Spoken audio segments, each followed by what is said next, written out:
Everyone, my self Nishu Sharma in front of you. और आज आपके लिए एक नए टॉपिक के साथ आई हूँ, दैट इज कंसिस्टेंसी। अगर कोई एक सलाह मुझे आपको देनी होगी, फिर चाहे आप किसी भी फील्ड में हो, चाहे आपको अपना काम नापसंद ही क्यों ना हो, चाहे आपको ऐसा लगता हो कि आप टैलेंटेड हो या नहीं, सबसे कारगर और ताकतवर सलाह होगी कि आप अपने अंदर कंसिस्टेंसी लेकर आइए।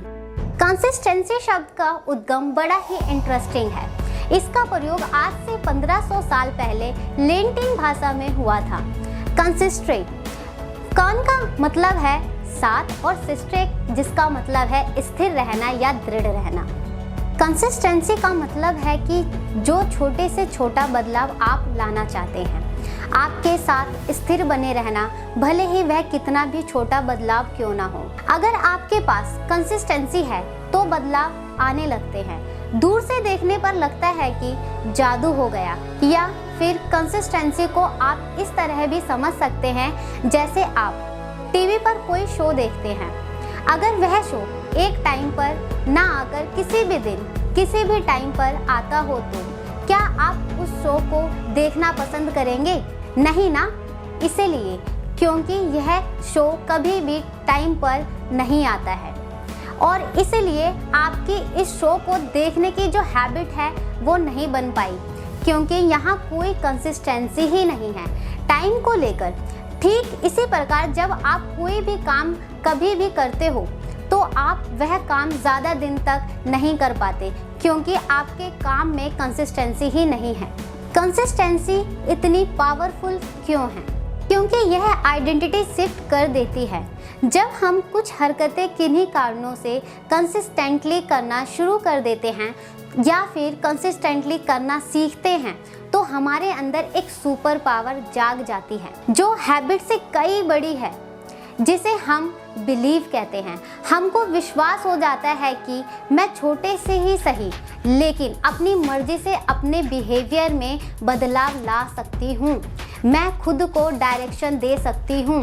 आप किसी भी 50 साल के ऊपर के अंकल जो बहुत शराब पीते हो, उनको आप समझा कर देख सकते हैं कि अंकल आप शराब छोड़ दो, तो वह कहेंगे कि बेटा इन सब चीज़ों में कुछ नहीं होगा, हमने भी दुनिया देखी है। असल में यह अंकल भी कंसिस्टेंसी के शिकार हैं, यह जानते हुए भी कि गलत आदत है, इसे बार बार दोहराकर वह अपनी आइडेंटिटी अनजाने में ही शिफ्ट कर चुके हैं। उन्हें विश्वास हो चुका है कि मैं कमजोर हूँ, पुरानी आदतें नहीं बदल सकता। कंसिस्टेंसी दो धारी तलवार है। इस बात से अगले पॉइंट पर आते हैं जो नेगेटिव टोन से शुरू होता है। केवल एक ही चीज से किसी का जीवन खराब हो जाता है। कोई अगर यह चीज करता है तो वह अपना नुकसान खुद कर लेता है। वह हमेशा जिंदगी भर दुखी रहेगा और आसपास भी कष्ट देगा, और वह चीज है डिस्ट्रैक्शन। क्योंकि जब हम डिस्ट्रैक्ट होते हैं तो ना केवल आप अपना समय और एनर्जी वेस्ट करते हैं, हम अंदर ही अंदर दुखी भी होते हैं, क्योंकि distracted mind is unhappy mind.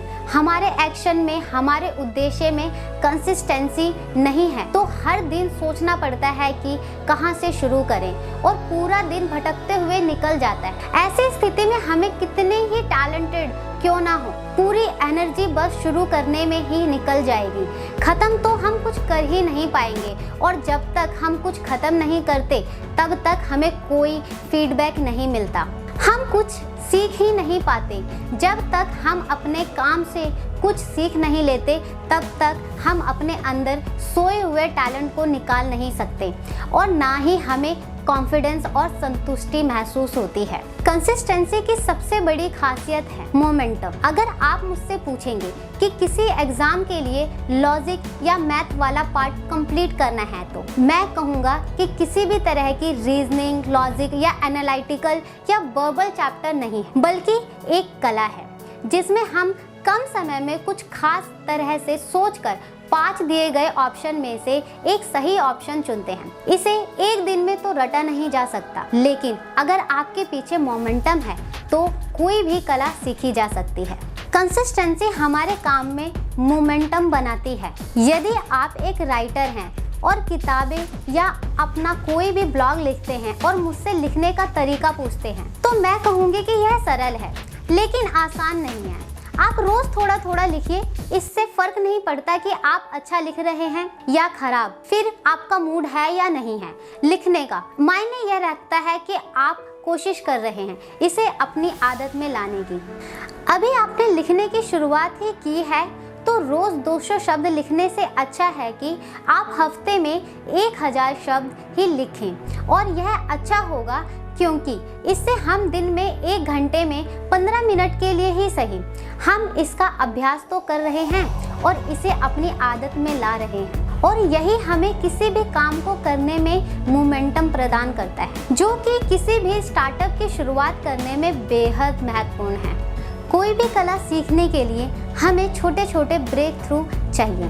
यहाँ छोटे छोटे ब्रेक थ्रू का मतलब है छोटे माइक्रो लेवल से बड़े पर जंप करना। जब आप कोई प्रॉब्लम बिना किसी मदद के दिमाग में आने वाले तरीकों से सॉल्व करने की कोशिश करते हो या कभी कभार बहुत कठिन क्वेश्चन को सॉल्व कर भी लेते हो और फिर उसे दूसरे दिए गए तरीके से कंपेयर करके असरदार तरीका सीखते हो तो उसे कहते हैं ब्रेक थ्रू।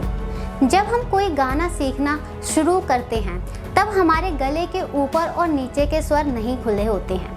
ज़्यादा जोर लगाने से गला बैठ जाता है, लेकिन प्रैक्टिस करते करते यह समझ आ जाता है बहुत ज़्यादा ताकत नहीं लगानी और कई दिनों की प्रैक्टिस से धीरे धीरे गले का स्वर खुलना शुरू हो जाता है। ब्रेक थ्रू पाने के लिए आपको एक चीज़ पर लगातार एफर्ट्स चाहिए, कंसंट्रेशन चाहिए। इस पूरे प्रोसेस को हम कह सकते हैं मोमेंटम।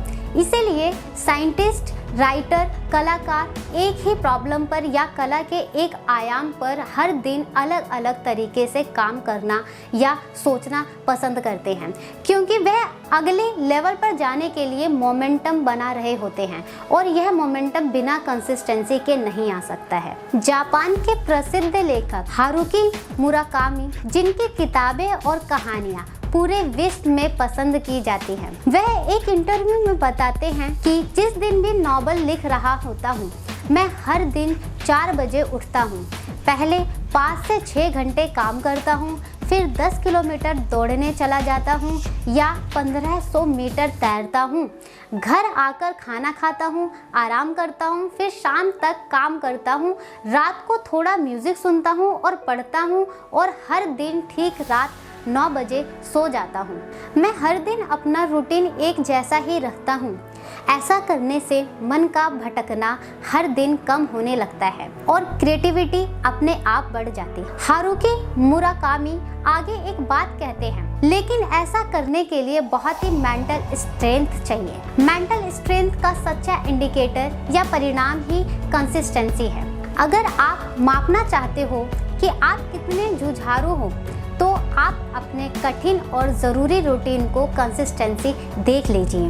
लेकिन हारुकी मुराकामी यह नहीं कहते हैं कि यह रूटीन उन्हें खुद विकसित करने में कितने साल लगे। ज़रूरी है कोशिश करते रहना, एक बार टूटे तो फिर शुरू करते रहना, क्योंकि कंसिस्टेंसी एक बार का खेल नहीं है बल्कि लाइफ लॉन्ग प्रोसेस है।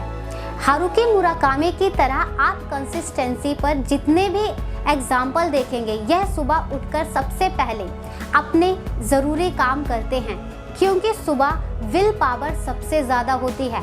कठिन और सबसे ज़रूरी काम करना आसान होता है। कंसिस्टेंसी हमारी विल पावर से भी बढ़ती है। किसी भी काम में सफलता हासिल करने के लिए कंसिस्टेंसी बहुत ज़रूरी होता है, क्योंकि कोई भी काम शुरू करना तो आसान होता है, लेकिन लंबे समय तक उस काम को करते रहना ये मुश्किल होता है। जैसे कुछ लोग जोश जोश में जिम जाना शुरू कर देते हैं, लेकिन कुछ दिनों के बाद फिर जाना बंद कर देते हैं, फिर वह अगली बार कभी जाते ही नहीं हैं। आज हम जानेंगे कंसिस्टेंट रहने के कुछ टेक्निक, जिनको आप अपनाकर आप भी कंसिस्टेंट रह पाओगे। Technique first, easy target. काफ़ी बार ऐसा होता है कि हम खुद को बहुत बड़ा टारगेट दे देते हैं, जैसा कि कल से मैं अपनी सारी बुरी आदतों को छोड़ दूंगा। लेकिन होता क्या है, हम कुछ दिनों तक तो ठीक से करते हैं, लेकिन कुछ दिनों के बाद फिर से अपनी पुरानी आदतों को फिर से दोहराना शुरू कर देते हैं। इसीलिए हमें पहले छोटे से शुरू करना होगा। जब वह हो जाए उसके बाद खुद को और थोड़ा बड़ा टारगेट देना है। जब वह भी कंप्लीट हो जाए फिर और थोड़ा बड़ा टारगेट देना है। इसी तरह से अगर हम कोई भी काम को करते हैं तो हम कंसिस्टेंट रह सकते हैं। Technique number 2, never wait. कभी भी कोई भी काम को करने के लिए बाहरी मोटिवेशन का इंतज़ार मत कीजिए। जैसा कि कोई मुझे आके समझाएगा मोटिवेट करके, तभी जाके मैं काम करना शुरू करूँगा। अगर आप हमेशा सही वक्त आने का इंतज़ार करते हुए रहेंगे तो फिर आप याद रखना वो वक्त कभी नहीं आने वाला। इसीलिए इंतज़ार करना छोड़ो और काम करना शुरू कर दो। Technique number 3, do one thing. एक टाइम पर एक काम को ख़त्म करो। हम काफ़ी बार क्या करते हैं, एक साथ काफ़ी सारी चीज़ों को लेकर बैठ जाते हैं, लेकिन एक भी काम को पूरा नहीं कर पाते हैं। इसलिए एक टाइम पर एक ही काम को कीजिए, लेकिन उसे पूरी तरीके से ख़त्म कीजिए और उतनी ही चीज़ें अपने पास रखिए जितनी उस काम को करने में लगने वाली है।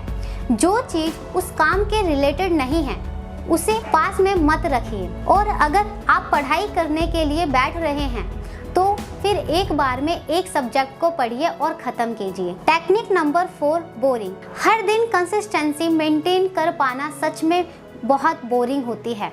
ये चीज़ great boxer Muhammad Ali ji कह चुके हैं।